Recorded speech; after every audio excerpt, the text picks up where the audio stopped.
When you think of play in school, you probably think of recess, which stops after fifth grade. Perhaps not coincidentally, for many older students in school today, learning is disconnected and disengaging.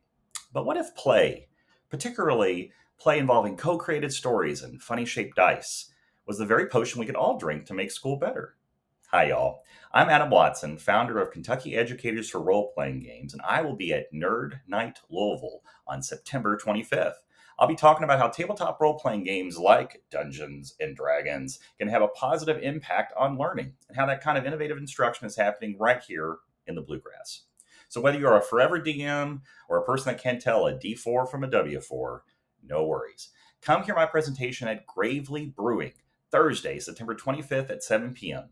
Tickets are on Eventbrite. I hope to see you there.